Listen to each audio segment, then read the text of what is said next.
How was everybody's week? Good, I'm hoping. Mine was good. I'm going to read tonight from the good old days, Reminisce, and That's Entertainment. This is a great book.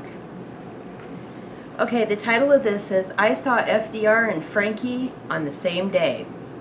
The picture is from 1955, and it was a photo taken by reader Bill Cockard of Provo, Utah, proving the entertainment of this bustling city really is timeless. It says 3 friends basked in the presence of fame and fortune one day in 1944. This story is by, let me see if I can read this, Rose Gorino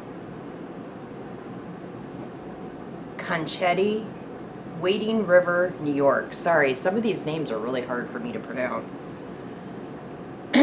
Okay. The world was at war in October of 1944, and many of the boys from Lafayette High School in Brooklyn had been drafted into the military or joined up on their own. Reminders of the war were everywhere. Blue Star, Gold Star banners hung in many folks' front windows, and our school activities included collecting scrap metal around the neighborhoods and selling savings bond stamps. Even the Saturday matinee didn't offer an escape, as the movie-tone news showed us details of war battles. My best friend Ellie and I would grasp each other's hands and shudder with fear over the safety of our brothers and dear friends stationed overseas. So when Frank Sinatra came to the Paramount Theater in Times Square, we were ready to let loose, and if only for a few hours, forget about the war. Worth the Wait is the title. Classmates had been cutting school all week to see their idol, but our parents ruled that Ellie and I, plus another friend Connie, had to wait until Saturday to see his show. It proved to be a real stroke of luck. The 3 of us dressed in bobby socks, saddle shoes, skirts, and sweaters. We also fashioned large bow ties out of cardboard and fastened them around our necks to imitate Frank's trademark.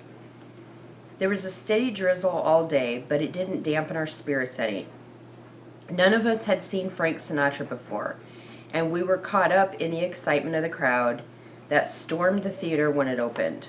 Once inside, no one sat still for a moment. When our idol appeared on stage, all the girls screamed with excitement, "I love you, Frankie!" As he embraced the microphone and crooned night and day, there was even more screeching, swooning, and general hysteria. After the show, we left the theater in a state of exhilaration. As we crossed the street on our way to the subway station, we noticed the streets seemed unusually crowded. There were people everywhere, standing in the rain. Some had umbrellas or held newspapers over their heads. Flags hung from every building. Glancing back at the Paramount, where a huge picture of Frank was displayed on the facade, we spotted the real thing. Just to the right of his picture, sitting on the sill of an open window, was Frank himself. As if that weren't great enough, he looked right at us, mimicked approval for our ties, and laughed, then waved. No one else seemed to notice him. We ignored the cold rain that splashed on our faces as we excitedly acknowledged his warm greeting. I think we imagined for a few seconds that Frank was sitting on that window ledge in the rain just to wave at us. We found out how wrong we were. Frank's attention was soon drawn away, and he looked down the street. Suddenly, we were surrounded by the deafening sounds of sirens as police motorcycles roared past, followed by an open limousine with men in rain slickers riding on the running boards. A presidential greeting. Inside was President Franklin Roosevelt. He had a cape draped over his shoulders and was waving his rain-soaked fedora. For a fleeting moment, Ellie, Connie, and I came into his view. He smiled broadly and appeared strong and gallant. People were shouting, waving flags, and blowing kisses. In a flash, the car was gone, and Frank disappeared from his window too. But the excitement of seeing both our pop idol and our president, who was visiting New York during his re-election campaign, had us squealing and jumping up and down. Wet and cold, we huddled close together on the long train ride home. That night, we wrote to our brothers in the armed forces to tell them about that brief moment in our lives we knew we'd never forget. And then there's a photo caption that says, all dressed up. Author Rose Conchetti recreated the bow tie that she and her friends wore to see Sinatra in 1944, which is the picture above. And I'll show it to you. On the right, that's the next picture of the three girls that I'm going to be showing you. Left to right, shared the same taste in clothing as in crooners during the 1940s when they attended high school together. Now, you guys know how bad I am at lining up photos for the camera without it being cut off. Let me see if I can get the glare. It's this photo here. Oh, gotta pull it over more. These are the three girls that are dressing alike. I'm trying to get the glare off for you. And this is the bow tie that they made out of cardboard. Hopefully you can see that. I'm trying to get close. And that's the three beautiful girls. Okay, next story. Dino charmed them in his driveway. An Italian-American family met this handsome superstar in a most unconventional way. This article was wrote by Cookie, what is her last name? C-U-R-C-I, San Jose, California. Back in the less complicated 1950s, a promise from Mom and Dad to take us to a Dean Martin, Jerry Lewis film on Friday night was enough to keep us kids on our best behavior all week long. A singer in television and movie star, Martin's warm charisma appealed to the people of all types and ages, and the ladies were attracted to his dark and dashing good looks and romantic singing voice. I have to admit, I love Dino's voice. Oh, he melts me. It just relaxes me. It's soothing. The youngsters adored his shenanigans with Jerry Lewis, and the men envied his bon vivant lifestyle. My family loved his song, That's Amore, which we always called the pizza song. I still play it on a scratchy 45 RPM record on my turntable today. To children of Italian immigrants, including our own parents, Martin's success was especially meaningful. Martin was born Dino Paul Crosetti in a multicultural part of Steubenville, Ohio. On our annual family vacations to Los Angeles, the first thing we did was drive past Martin's rambling two-story estate in Beverly Hills, always hoping to catch a glimpse of the owner. I'll never forget passing Martin's house in 1958 when Dad decided to enter the driveway to get a closer look. Peering through the gates, we were surprised to see a small, well-tended vegetable garden amid the star's lush landscape. Tomatoes, fava beans, long green Italian peppers filled a small portion of the backyard. We were so enthralled by our discovery that we nearly failed to notice the dazzling red Thunderbird that had pulled up in the driveway behind us. Imagine our surprise at realizing that the driver was none other than Dean Martin himself. He had paused to collect his mail and was waiting patiently for us to move our car so he could get into his driveway. Martin walked over to our car and signed autographs for Mom and me, shook hands with Dad, and exchanged a few words in Italian.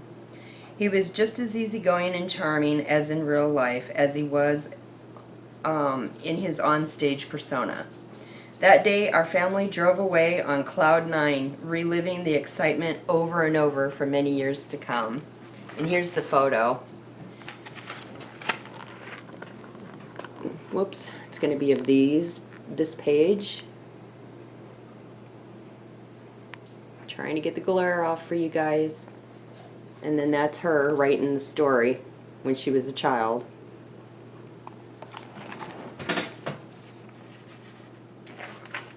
Let's see. When I was a hit on Tin Pan Alley. A childhood illness led to a healthy and prolific songwriting career.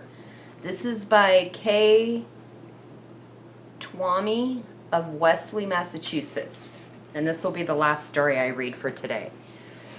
I'm trying to keep my videos shorter because it's not worth doing all this recording and editing when people are only normally watching it for 3.5 minutes. It's not worth it. Okay, the old song that says, "There's a broken heart for every light in Broadway," never applied to me. I made it on my first day in town. Maybe it was the luck of the Irish, though I hadn't been so lucky with my health. As a child, I'd had rheumatic fever and was bedridden. Then my family moved to the better climate of Florida. I passed the time reading poetry and taking piano lessons. That got me interested in song lyrics, and as a teen, I began writing. Years later, when I was 29, my father was looking at my lyrics. "These are really good," he said. "Why don't you go to New York for a couple of weeks and see what you can do with them?" So in 1942, with Father staking me, I headed for Broadway and the Brill Building, capital of Tin Pan Alley. Songwriting was mostly a man's domain back then, with few women in the business. Luck of the Irish. But talk about luck! I was carrying a big envelope with about 30 lyrics I'd typed and just happened to wander into the right office. There was well-known composer Richard Rogers. He was in the middle of casting Oklahoma and asked me, "Can you sing?" "No," I replied, "I'm a writer." Richard looked over my lyrics. "Not bad," he said. "I know who you should write with. Your lyrics fit his type of music." That put me in touch with Al Goodhart, who picked out a lyric I wrote called Johnny Doughboy.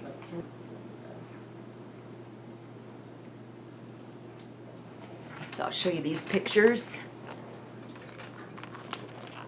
And let's see.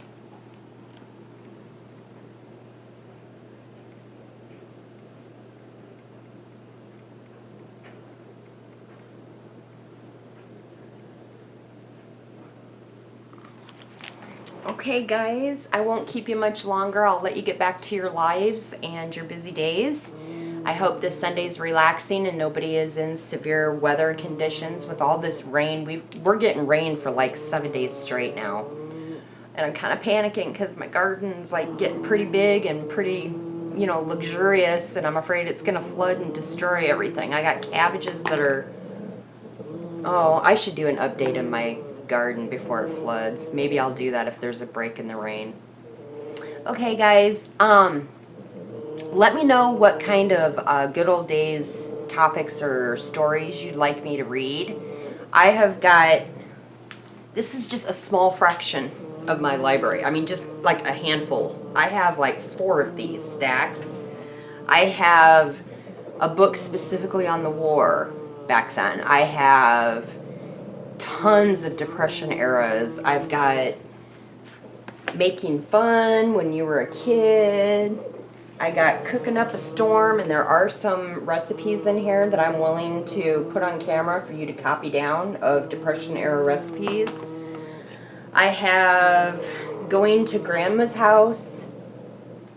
If you have memories of your grandparents, that's probably going to bring up memories of your childhood.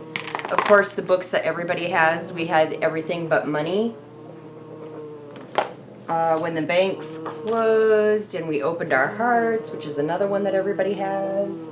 I've got like a stack this much still over here of books. I mean, I've got everything. So in the comment section below, please leave me a comment. Let me hear from you. You're the viewer, so I'm trying to do this just blindly.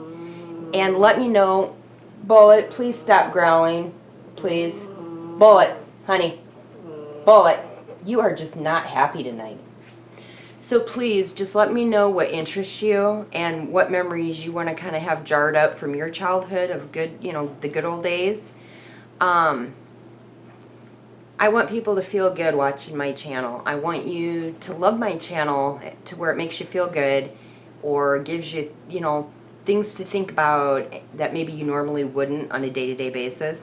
I want you to love my channel and refer it to others. I want this channel to grow. It's very small. It's been small for over 2 years.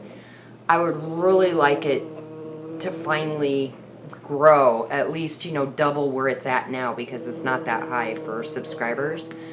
Let me know what kinds of things you guys want me to do. Do you want me to do craft videos? Do you want me on Sundays, you know, what childhood memories or whatever topics would you like me to look for in these books so that I can specifically pick stories out that pertain to that?